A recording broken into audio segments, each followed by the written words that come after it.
बिस्मिल्लाहिर्रहमानिर्रहीम। अस्सलाम वालेकुम बच्चों।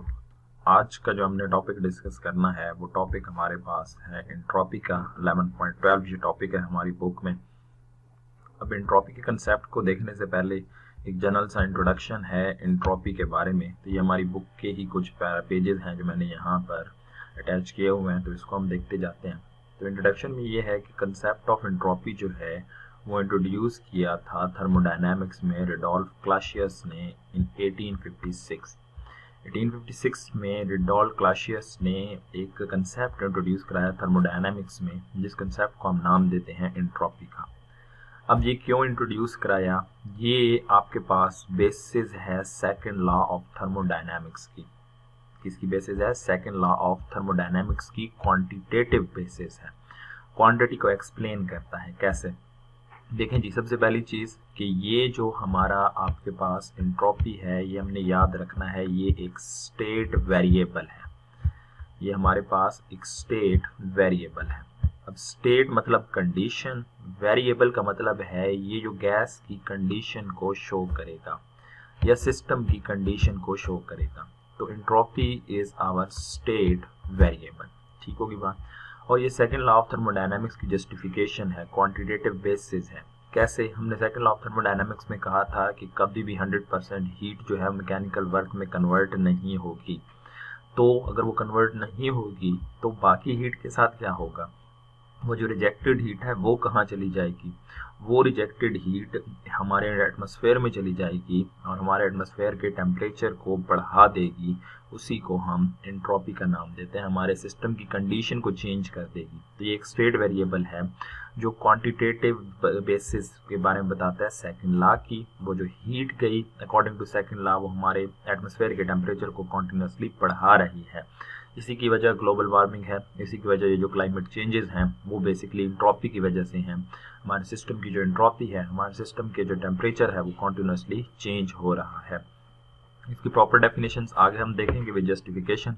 फिलहाल हमने ये चीज़ याद रखनी है कि इसको किसने इंट्रोड्यूस कराया, किस मकसद के लिए इंट्रोड्यूस कराया और ये क्या चीज़ शो करता है। तो जैसे मैंने कहा कि आपके पास एंट्रोपी स्टेट वेरिएबल है, तो हमने पहले भी स्टेट वेरिएबल्स पढ़ चुके हैं, जिसमें पहला स्टेट वेरिएबल प्रेशर था, दूसरा वॉल्यूम था, तीसरा टेम्परेचर, चौथा इंटरनल एनर्जी। तो ये pressure, volume, temperature, internal energy ये वो स्टेट वेरिएबल्स हैं जो सिस्टम की कंडीशंस को शो कर रहे होते हैं। तो अब कितने स्टेट वेरिएबल इस तरीके से हमारे पास आ चुके हैं? अब हम कह सकते हैं हमारे पास 5 स्टेट वेरिएबल्स हैं। आपसे पूछा जा सकता है write down the names of state variables. State variables, such variables which specifies the statement, which specifies the condition of a system, which specifies the condition of a system उन्हें state variables कहते हैं। और ये 5 हैं: pressure, volume, temperature, internal energy and fifth one is entropy। ये हमारे पास 5 state variables आ चुके हैं। MCQs आपसे एक बार बोर्ड के पेपर में पूछा जा चुका है कि which of the following is not a state variable। तो 3 इनमें से ऑप्शन थे और एक ऑप्शन वर्क का था। तो work is not a state variable, सिर्फ ये 5 ही स्टेट वेरिएबल्स हैं।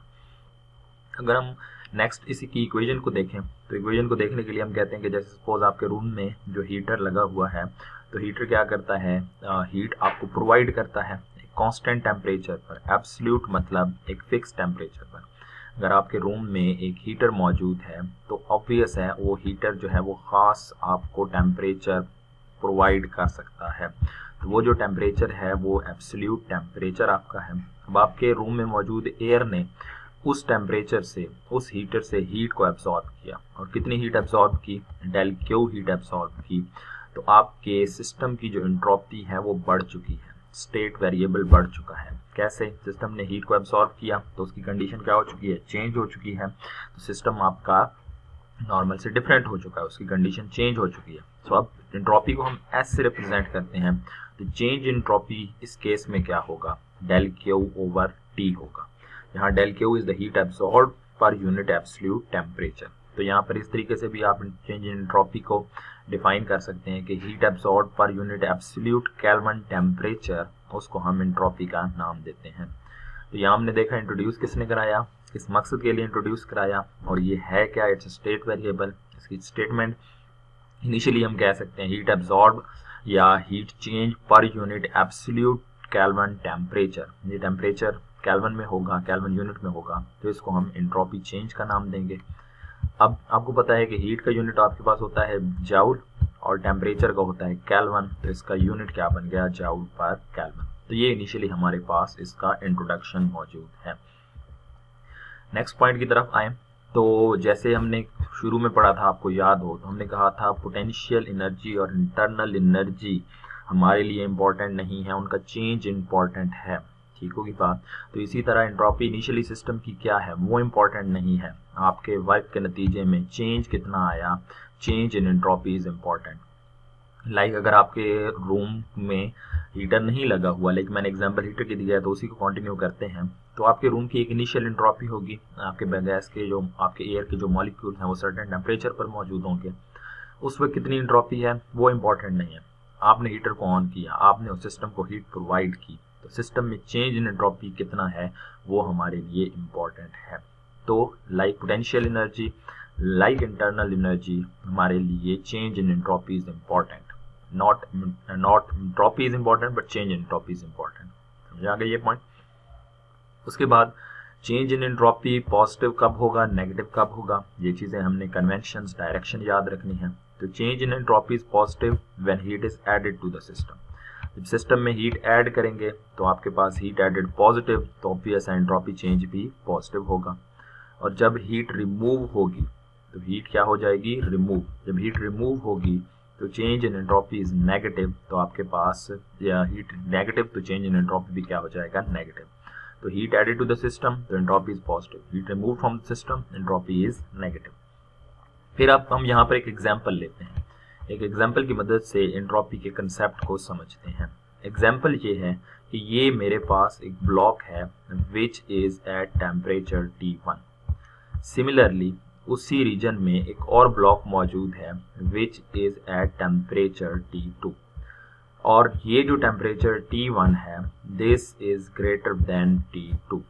Temperature T1 is greater than T2, दोनों डिफरेंट टेम्परेचर्स पर हैं। T1 टेम्परेचर हायर है, T2 टेम्परेचर लोअर है। इनिशियली कोई हीट ट्रेवल नहीं करेगी क्योंकि ये दोनों आपस में कनेक्टेड नहीं है। हमने क्या किया, with the help of a conducting rod दोनों को हमने आपस में अटैच कर दिया। जैसे ही दोनों को अटैच करेंगे तो ये रॉड के मॉलिक्यूल्स को हीट एनर्जी देंगे, वो हीट एनर्जी लेते हुए कोल्ड रिजर्वायर की तरफ जाएंगे, इस T2 की तरफ जाएंगे। ये हायर टेम्परेचर पे है, ये लोअर पे, तो यहाँ पर हीट फ्लो करेगी और हीट क्यों फ्लो करेगी, और हीट के फ्लो की डायरेक्शन होगी फ्रॉम T1 टू T2। ये तो हमारे पास हो गया इनिशियल कंडीशन कि हीट फ्लो कर रही है T1 से हायर टेम्परेचर से लोअर टेम्परेचर की तरफ। अब अगर मैं इस सिस्टम की यानी इस ब्लॉक की एंट्रोपी को देखूं तो डेल S1 यहाँ पर मैं लिखता हूँ। इस ब्लॉक की चेंज इन एंट्रोपी क्या है, देखें इसमें से क्यों हीट रिमूव हो रही है, ऐसा ही है ना, ये हाई टेम्परेचर पे है, ये हीट दे रहा है, इसमें से हीट रिमूव हो रही है। तो नाउ Q1 यहाँ पर, या Q क्योंकि Q हीट है तो Q यहाँ पर आएगा नेगेटिव साइन के साथ। और कौन से टेम्परेचर पर ये ब्लॉक मौजूद है, T1 पर। तो हीट रिजेक्टेड पर unit absolute temperature, absolute temperature is T1। Absolute मतलब एक कांस्टेंट टेम्परेचर जो है, जो एक फिक्स टेम्परेचर है वो T1 है। यहाँ से हीट रिजेक्ट हो रही है तो दिस इज माइनस Q। तो इस सिस्टम की यानी ब्लॉक 1 की ये चेंज इन एंट्रोपी आ चुकी है। अब ब्लॉक 2 की अगर हम चेंज इन एंट्रोपी के नाम दें तो उसको हम डेल S2 का नाम देते हैं। Del S2 is equal to, now कितनी हीट चेंज आ रहा है, इसमें तो भाई T2 में हीट ऐड हो रही है, तो वो हीट एडेड हमारे पास होगी पॉजिटिव, तो ये आ जाएगा प्लस Q। और कौन से टेम्परेचर पर हीट ऐड हो रही है, T2 एब्सोल्यूट टेम्परेचर पर हीट ऐड हो रही है। So this is the change in entropy for the first block. This is the change in entropy for the second block. Now, what will be the change in entropy of the system? हमारा system ये दो blocks पर मुश्तमिल है, इनका collective change in entropy क्या होगी? तो कलेक्टिव चेंज इन एंट्रोपी होगी change in entropy of the first block यानी S1 plus change in entropy of the second block जो कि है S2। यहाँ वैल्यूज को हम पुट करें तो ये हमारे पास बन जाएगा minus Q over T1 plus यहाँ हमारे पास जो आएगा ये हमारे पास होगा Q, ये क्योंकि पॉजिटिव है तो ये हमारे पास आएगा Q ओवर T2 के इक्वल। ये हमारे पास change in entropy of the system del S के इक्वल आ चुका है। अब यहाँ अगर हम एक चीज देखें, इनको रीअरेंज करें तो नेट चेंज इन एंट्रोपी जैसे यहाँ पर लिखा हो, ये नेक्स्ट लाइन आप यहाँ से लिख लेंगे। नेट चेंज इन एंट्रोपी जो है वो हमारे पास है Q/T2, इसको हमने पहले लिख लिया, Q/T1 इसको हमने बाद में लिख दिया, रीअरेंज कर दिया। अब अगर हम यहाँ पर एक चीज को देखें तो ये है Q/T1 और दूसरा फैक्टर है Q/T2। इन दो को अगर हम आपस में कंपेयर करें, अगर हम इन दो को आपस में कंपेयर करें तो कौन ज्यादा होना चाहिए? अगर आप इसको गौर से देखें तो ऊपर तो दोनों की वैल्यूज, न्यूमरेटर में तो दोनों की वैल्यूज सेम है, लेकिन डिनोमिनेटर में T1 की वैल्यू ज्यादा है और T2 की वैल्यू कम है। अब जिसकी डिनोमिनेटर में वैल्यू ज्यादा होती है तो ओवरऑल रेशो वो कम हो जाती है। इसकी डिनोमिनेटर में वैल्यू ज्यादा है तो ओवरऑल रेशो क्या हो जाएगी? कम। तो Q/T1 is less than Q/T2। It means Q/T2 greater है, क्योंकि उसके डिनोमिनेटर में वैल्यू कम है तो ओवरऑल रेशो बढ़ जाएगी। ये मैथ का रूल है सिंपल। तो Q1/T2 is greater than Q/T1, Q/T2 is greater than Q/T1। तो इट मींस ये अगर ग्रेटर है ये इससे, तो रिजल्ट हमेशा हमारे पास क्या आएगा? This change in entropy of the system will be positive. और एंट्रोपी सिस्टम पॉजिटिव होने का मतलब है कि एंट्रोपी बढ़ रही है। अगर चेंज इन एंट्रोपी नेगेटिव होगा तो एंट्रोपी क्या हो रही है? कम हो रही है। तो इस केस में चेंज इन एंट्रोपी पॉजिटिव है, दैट मींस एंट्रोपी यहाँ पर बढ़ रही है। सो ये एक नेचुरल प्रोसेस था। हीट हायर टेम्परेचर से लोअर टेम्परेचर की तरफ फ्लो करती है। It's a spontaneous process, it's a natural process. तो इस नेचुरल प्रोसेस में आपने देखा चेंज इन एंट्रोपी पॉजिटिव है। चेंज इन एंट्रोपी पॉजिटिव का मतलब है एंट्रोपी बढ़ रही है। सो यहाँ पर कहता है इन ऑल नेचुरल प्रोसेस, जहाँ हीट फ्लो करेगी from one system to another, there is always an net increase in entropy. तमाम नेचुरल प्रोसेसेस जितने भी हैं जो नेचुरली तौर पर अक्कर करते हैं, उनमें हमेशा एंट्रोपी चेंज क्या होगा? पॉजिटिव होगा। ये हमारे पास एक कंसेप्ट हमने याद रखना है कि तमाम नेचुरल प्रोसेसेस जो नेचुरली तौर पर अक्कर होते हैं, जो स्पॉन्टेनियसली अक्कर होते हैं, उनमें जो एंट्रोपी चेंज होगा वो हमेशा पॉजिटिव होगा। इस एग्जाम्पल को समझने के बाद अब हम second law of thermodynamics in terms of entropy देखते हैं। उसकी स्टेटमेंट थोड़ी चेंज हो गई एंट्रोपी की केस में, या हमसे ज़्यादा शॉर्ट क्वेश्चन पूछा जा सकता है। तो यहाँ वो कहता है the system undergoes a natural process, कोई भी नेचुरल प्रोसेस है, it will go in the direction that causes the entropy of the system plus environment to increase. यानी कोई भी नेचुरल प्रोसेस अगर अक्कर होगा तो हमेशा ऐसी डायरेक्शन में अक्कर होगा कि वो entropy of the system plus environment दोनों को क्या कर देगा? इंक्रीज कर देगा। तो यानी नेचुरल प्रोसेस में एंट्रोपी बढ़ेगी। अब यहाँ एक पॉइंट समझने वाला है, वो है कि हमने सिस्टम प्लस एनवायरनमेंट का जिक्र यहाँ पर क्यों किया। अब ये जिक्र हमने इसलिए किया क्योंकि हम ओवरऑल सिस्टम को ले रहे हैं। लाइक अगर मैं ये कंसिडर करूं कि भाई ये हमारे पास एक रूम है, इस रूम को हमने ऐसे टाइटली क्लोज किया हुआ है, डोर वगैरह क्लोज किए हुए हैं, और इसमें हमने हीटर लगाया, तो इसमें क्या प्रोड्यूस हुई? हमने हीट सिस्टम के अंदर ऐड कर दी। इस सिस्टम ने हमने हीट क्या कर दी? ऐड कर दी। और फिर हमने डोर ओपन किया तो वो हीट ट्रेवल करती हुई बाहर चली गई, एटमॉस्फेयर को चली गई। अब वो हीट जब एटमॉस्फेयर को गई तो हमारे रूम में से तो वो हीट रिलीज हो गई ना, तो हमारे रूम की एंट्रोपी, हीट रिलीज हो रही है, हीट नेगेटिव है, तो रूम की एंट्रोपी तो कम हो जाएगी।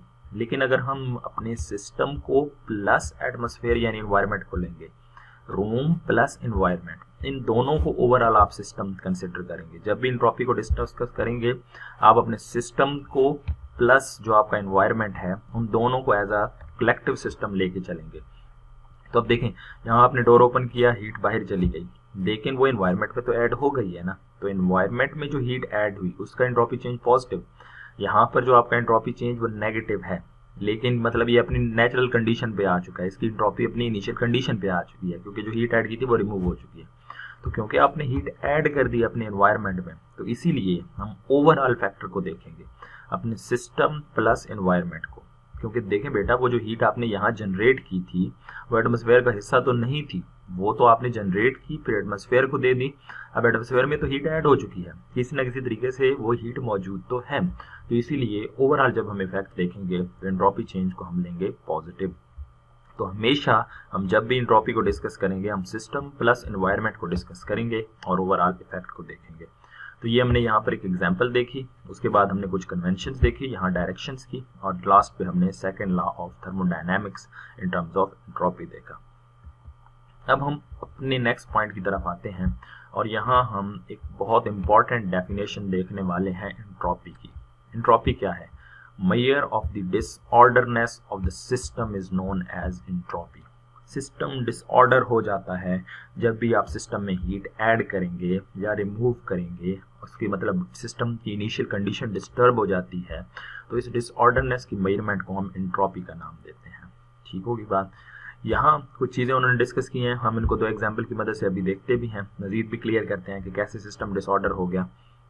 कहते हैं it is observed that natural process tends to produce towards system of greater disorderness.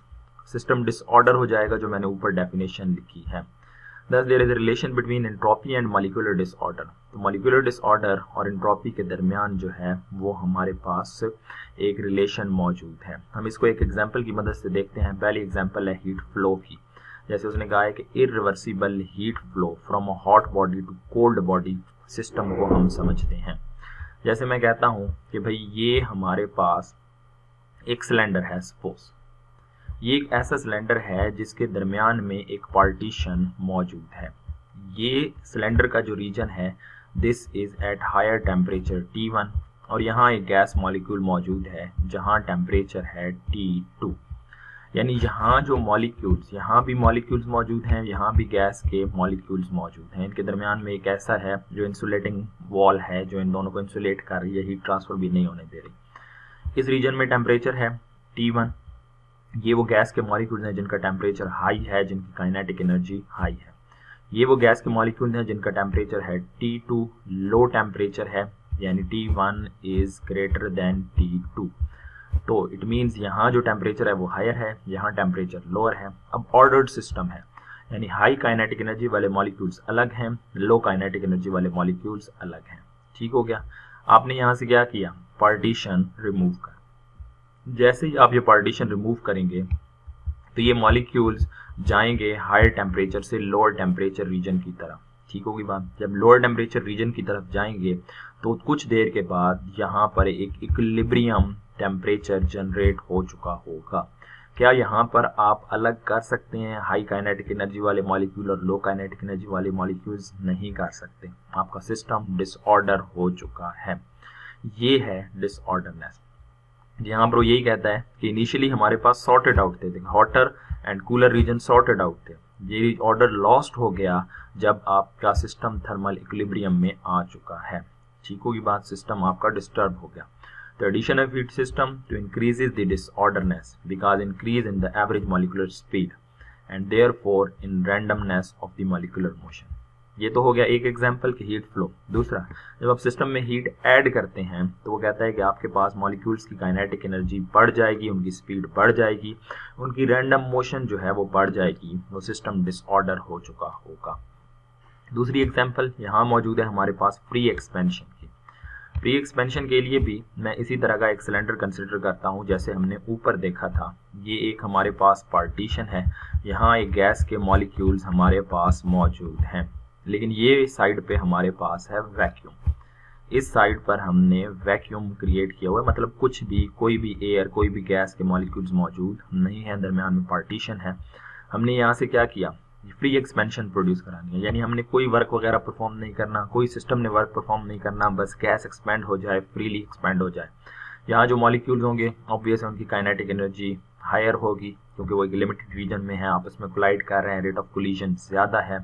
तो एक सिस्टम, ऑर्डर्ड सिस्टम में यहाँ काइनेटिक एनर्जी के साथ मॉलिक्यूल्स मौजूद हैं। हमने ये पार्टीशन हटा दी, ये मॉलिक्यूल ऑब्वियस है चले जाएंगे उस वैक्यूम वाले रीजन की तरफ, एम्प्टी रीजन की तरफ। मॉलिक्यूल्स वहाँ पर जाएंगे।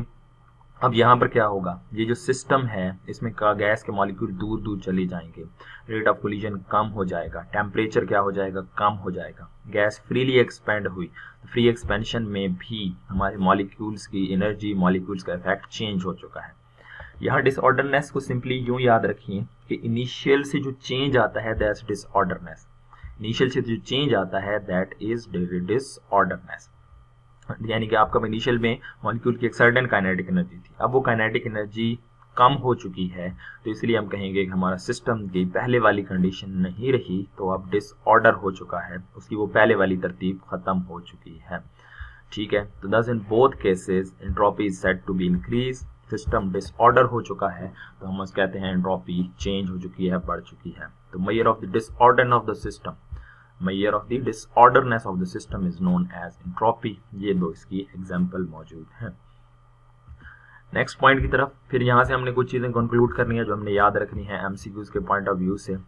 ये we conclude that only those processes are possible in which entropy of the system increases or remains constant। बच्चों दो ही processes possible हैं, या तो entropy of the system बढ़ेगी या constant रहेगी, क्योंकि मैंने जैसे बताया भाई जब भी आप सिस्टम में हीट ऐड करेंगे तो आपने ओवरऑल कंडीशन लेनी है, सिस्टम प्लस इन्वायरमेंट।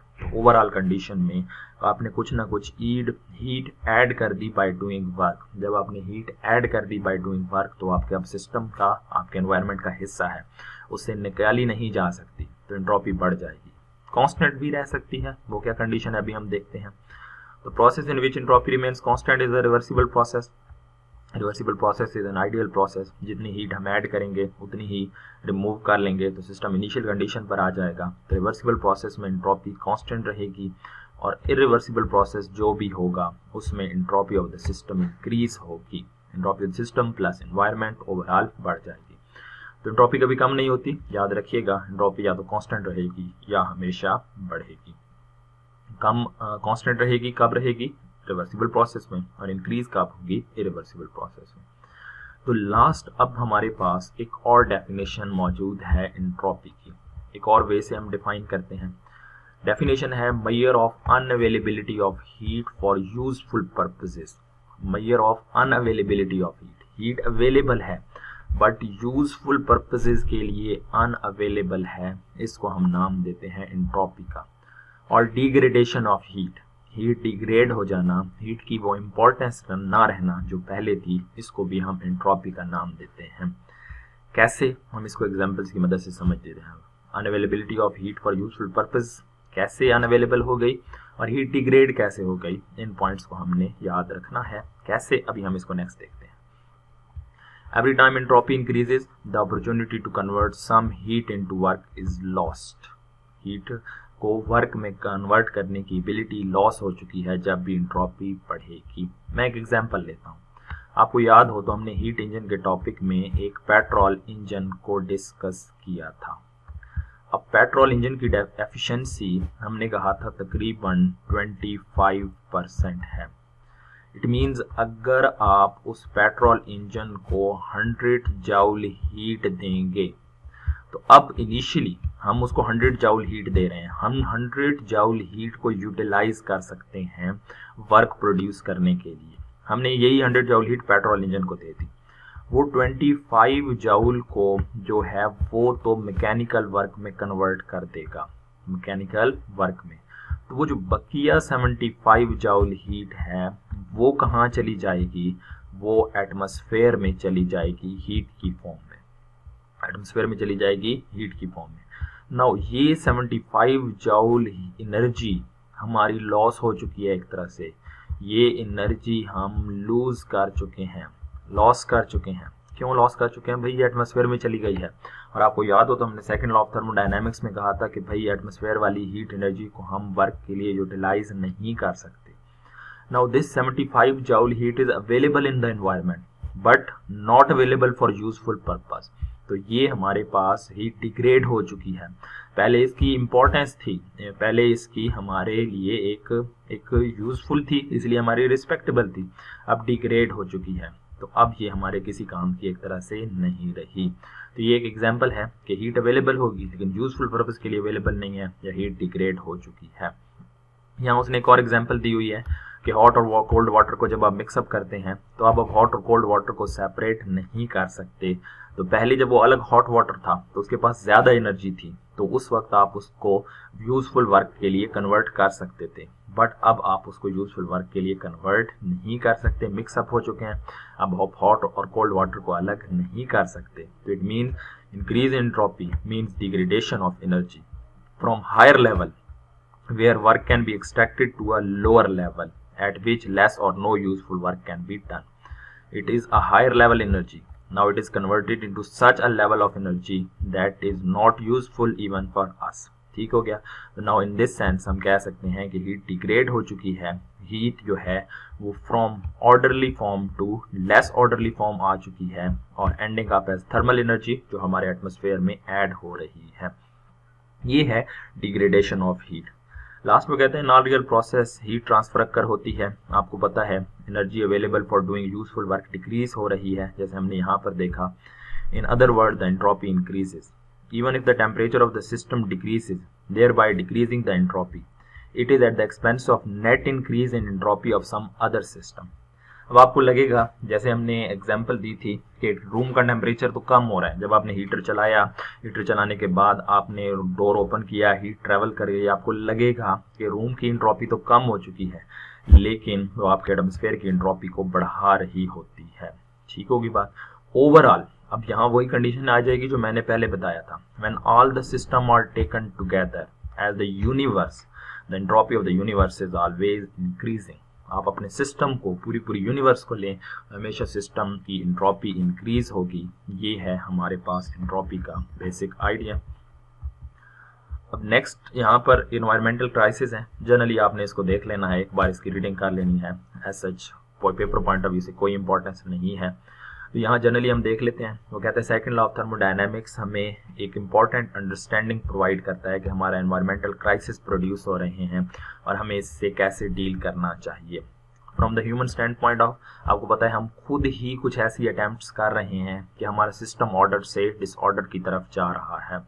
हमारी एक्सेसिव यूज ऑफ व्हीकल्स हो गया, हमारा एक्सेसिव यूज ऑफ जो फैक्ट्रीज है वो हो गया. तो एक्सेसिव यूज की वजह से कॉन्टिन्यूसली हम अपने एटमॉस्फेयर में हीट ऐड कर रहे हैं. इवन आप जो रूम में हीटर चलाते हैं, आप जो रेफ्रिजरेटर यूज़ करते हैं, आप जो मोटर बाइक्स यूज़ करते हैं, आप जो अदर कन्वेंस के चीज़ें यूज़ करते हैं, ऑटोमेटिकली वो हमारे एटमॉस्फेयर में, जैसे हमने यहाँ पर कहा कि मेजर अमाउंट ऑफ हीट जो है वो एटमॉस्फेयर को जा रही है. जब एटमॉस्फेयर में मेजर अमाउंट ऑफ हीट जा रही है तो हमारा सिस्टम क्या होना शुरू हो चुका है, डिसऑर्डर, थर्मल पोल्यूशन प्रोड्यूस हो रही है, अदर पोल्यूशन प्रोड्यूस हो रही हैं और हमारी इकोसिस्टम को डिस्टर्ब कर रहे हैं, हमारे प्लांट्स को डिस्टर्ब कर रहे हैं, हमारे पूरे सिस्टम को ये चीज़ डिस्टर्ब कर रही है. अब इससे बचने का एक ही तरीका है, क्योंकि एक चीज़ ये है कि जब भी आप इनको यूज़ करेंगे, यानी कोई भी मैकेनिकल इंजन को आप यूज़ करेंगे तो लॉस तो होगा. सेकेंड लॉ ऑफ थर्मोडायनेमिक्स ने एक अपर लिमिट लगा दी है. तो इनको अवॉइड करने के लिए हमें कोशिश ये करनी चाहिए कि हमें कुछ जो मैकेनिकल चीज़ें हैं इनका कम यूज़ करें, तभी पॉसिबल है. एंट्रोपी ऑफ द सिस्टम कभी हम डिक्रीज़ नहीं कर सकते, एंट्रोपी ऑफ द सिस्टम हमेशा इंक्रीज़ ही होगी, बट कोशिश की जा सकती है उसको कम किया जा सके by less using these mechanical substances और इलेक्ट्रिकल जो अप्लाइंसेज हैं उनका कम से कम इस्तेमाल करके. ये एक जनरल आइडिया है, ये आप यहाँ से पढ़ लेंगे. तो ये है बच्चों हमारा एंट्रोपी का कंसेप्ट. अब एंट्रोपी के कंसेप्ट के बाद हम कुछ जो हैं वो न्यूमेरिकल्स देख लेते हैं जो अभी तक हमने पढ़े, जो अभी तक हम कोर्स पढ़ चुके हैं उससे रिलेटेड. तो पहला न्यूमेरिकल अगर आप देखें तो वो कहता है 11.1 estimate the average speed of nitrogen molecule in air under standard condition of pressure and temperature. Average speed of nitrogen molecule बतानी है एट STP. अब ये आपकी एग्जाम्पल भी है 11.2, दोनों ही बहुत इंपॉर्टेंट हैं. वहाँ average speed of oxygen molecule कहा गया है, यहाँ नाइट्रोजन है, लिहाजा ये दोनों आपने कर लेने हैं. अब सबसे पहले हम STP पर, एट STP टेम्परेचर कितना होता है 0 डिग्री सेल्सियस, कैल्विन में कन्वर्ट करेंगे तो 273 कैल्विन. एट STP प्रेशर होता है 1 एटमॉस्फेरिक प्रेशर. और हमने फाइंड आउट क्या करना है, average speed of nitrogen molecule. Solution की तरफ आए तो हमने एक रिलेशन पढ़ा हुआ है, आपको याद हो तो T is equal to 2/3K into 1/2 mv². ये फार्मूला हम यूज़ करेंगे. यहाँ से पहले हम एवरेज स्पीड के लिए फार्मूला निकालते हैं. तो ये 2 से 2 हो जाएगा कैंसिल, इसको हम उधर शिफ्ट कर देते हैं तो ये बन जाएगा 3KT इंटू mv². एवरेज का ये जो आपके पास एवरेज स्क्वायर का साइन आ गया. अब m को भी डिवाइड कर देते हैं तो v² इक्वल टू आ जाएगा 3KT ओवर m. अब यहाँ 3 कांस्टेंट, K बोल्ट्जमैन कांस्टेंट है 1.38 × 10⁻23. m mass of the nitrogen molecules है वो भी हमने निकालना है. टेम्परेचर तो हमें गिवन है. तो मॉलिक्यूलर मास ऑफ नाइट्रोजन जो है वो 28 ग्राम होता है. 28 ग्राम याद रखना है. 28 एस ग्राम है, ऐसा यूनिट नहीं है, तो 1000 से डिवाइड किया तो ये किलोग्राम में कन्वर्ट हो गया। अब मैस निकालते हैं, ये तो मॉलिक्यूलर मैस है, हमें मैस चाहिए। तो mass of the molecular mass of nitrogen over Avogadro number, तो मॉलिक्यूलर मैस है 0.028 और एवोगाड्रोज नंबर आप सब जानते हैं 6.022 × 10⁻23 डिवाइड किया तो हमें mass of the nitrogen molecule मिल गया 4.464 × 10⁻26 किलोग्राम। ये वैल्यू यहाँ पुट करते हैं इस इक्वेशन में, 3 एज इट इज आ गया, K की जगह 1.38 × 10⁻23, टेम्परेचर की जगह 273 और मैस जो हमने यहाँ पर फाइंड आउट किया था वो पुट कर दिया ये वाला। यहाँ से हमें वैल्यू मिल गई, दोनों तरफ स्क्वायर रूट लेंगे तो हमें स्पीड मिल जाएगी 493 मीटर पर सेकेंड। तो this is the average speed of nitrogen molecule. बहुत इंपॉर्टेंट न्यूमेरिकल ये और एग्जाम्पल हमने लाजमी देख लेनी है। 11.2 देखते हैं जी। Show that the ratio of root mean square speed of molecules of two different gases at certain temperature is equal to square root of the inverse ratio of their masses। यहाँ जरा समझिएगा स्टेटमेंट, वो कहते हैं mean square speed of molecules, यानी हमने दो molecules की मीन स्क्वायर स्पीड की यानी रूट मीन स्क्वायर स्पीड की रेशियो लेनी है, गैस सेम टेम्परेचर पर मौजूद है और वो इक्वल टू है inverse ratio of their masses, यानी मैसेज की क्या है, इनवर्सली रिलेटेड है, इनवर्स रेशियो के इक्वल है। तो स्पीड की ratio square root of the inverse ratio of masses है। तो हम दो गैसेज क्योंकि लेनी है तो mass of the first gas लिखते हैं m1, mass of the second gas m2, velocity of the molecule of first gas v1 लेते हैं और दूसरे की वेलोसिटी क्या ले लेते हैं, v2। तो हमने इक्वेशन जो पहले न्यूमेरिकल में यूज की वही यूज करते हैं, t is equal to 2/3k × 1/2 mv square, यहाँ से 2 से 2 कैंसिल करा दिया, t इक्वल टू आ गया 1/3k पहली गैस के लिए और मैस की जगह m1, वेलोसिटी की जगह v1 स्क्वायर। सेकंड गैस के लिए t as it is 1/3k as it is, m की जगह m2 और v की जगह v2 स्क्वायर। अब क्योंकि टेम्परेचर सेम है तो टेम्परेचर तो हमने t ही रखा, T1 T2 नहीं लिखा बल्कि T ही रखा। तो ये इक्वेशन 1 है, ये इक्वेशन 2 है, 1 डिवाइडेड बाय 2 करते हैं तो T/T equal to 1/3k into m1v1 square over 1/3k m2v2 square. T से T कैंसिल, 1/3k से 1/3k कैंसिल, ये फैक्टर बच गया, 1 is equal to m1v1 square over m2v2 square. m2 उधर चला गया, ये वाला ऊपर चला गया, ये m1 डिवाइड हो गया तो v1 square over v2 square is equal to m2 over m1, दोनों तरफ स्क्वायर रूट ले लें तो m1 over m2 is equal to square root of v1 square over v2 square, यहाँ स्क्वायर से स्क्वायर रूट कैंसिल, तो v1 over v2 mean square velocity इसको आप कह लें क्योंकि स्क्वायर वेलोसिटी का आपने मीन स्क्वायर वेलोसिटी का स्क्वायर रूट लिया, तो v1 over v2 is equal to square root of m2 over m1, तो inverse ratio of their masses आ चुकी है। तीसरा numerical, A sample of gas is compressed to 1/2 of its initial volume। तो एक sample of the gas है उसको हमने कंप्रेस किया 1/2 ऑफ इट्स इनिशियल वॉल्यूम से, यानी इनिशियल वॉल्यूम अगर V है तो फाइनल वॉल्यूम होगा V/2, यानी यहाँ पर अगर मैं इसको देखता भी जाऊँ तो यहाँ एक चीज़ आप देखें तो हमारे पास initial volume V1, final volume V2, तो इनिशियल वॉल्यूम V तो फाइनल वॉल्यूम V/2 है। ठीक हो गया। कांस्टेंट प्रेशर है, प्रेशर हमें दे दिया गया 1.25 × 10⁵। During the compression 100 joule of work is done on the gas, so work done on the gas is 100 joule, यहाँ नेगेटिव साइन भी आप लिख लेंगे तो this is 100 joule of work on the gas है ना, तो कंप्रेशन होगी। During determine the final volume of the gas, हमने फाइनल वॉल्यूम फाइंड आउट करना है तो हमने V2 निकालना है, that is the final volume. तो फार्मूला यूज करेंगे W is equal to P del V। Now change in volume जैसे मैंने बताया V1 माइनस V2, तो ये आ जाएगा V माइनस V ओवर 2, तो V माइनस V ओवर 2 ये माइनस V/2 बनेगा, V2 किसके इक्वल बनेगा, माइनस V/2, तो ये साइन भी आप लिख लेंगे minus V/2। Now del W is equal to P del V, del W as it is, P as it is, V/2 हमने चेंज इन वॉल्यूम की जगह ये निकाला, ये पुट कर दिया। अब नेक्स्ट क्या होगा, नेक्स्ट V/2 को हम क्या नाम दे रहे हैं, V/2 को हम नाम दे रहे हैं V2 का नाम दे रहे हैं V2। अब एक चीज जरा मैं यहाँ पर मेंशन नहीं कर सका, ये आप जरूर देख लेंगे, यहाँ नेगेटिव साइन होगा क्योंकि work is done on the gas, तो वो नेगेटिव इधर चला जाएगा, ये आप लिख लेंगे तो आपको क्लियर समझ आएगा, वो नेगेटिव इधर चला जाएगा, ये माइनस V/2, ये माइनस वी बाई टू आया था, ये भी माइनस वी बाई टू, और minus V by two V two के इक्वल है क्योंकि कंप्रेशन हो रही है। तो माइनस वी बाई टू को हम वी टू से रिप्लेस कर देंगे, वही हमें चाहिए। तो ये आ जाएगा del W is equal to P V two, और डेल डब्ल्यू ओवर पी, तो वैल्यूज पुट कर लेंगे तो आपको वॉल्यूम चेंज मिल जाएगा। आज का लास्ट न्यूमेरिकल देख लेते हैं 11.4। A thermodynamic system undergoes a process in which internal energy decreases by 300 joule. So there is decrease in internal energy, that is minus 300 joule. Internal energy कम हो रही है तो नेगेटिव साइन आएगा। If at the same time 120 joule of work is done on the system, and work done on the system will be negative with the negative sign minus 120 joule. Find the heat loss by the system. Now हमें heat loss by the system निकालनी है, del Q। तो use करेंगे first law of thermodynamics, del Q is equal to del U plus W, del Q is minus 300, del W is equal to minus 120। Simplify करेंगे क्योंकि heat loss हो रही है तो आंसर हमारा नेगेटिव में आ जाएगा।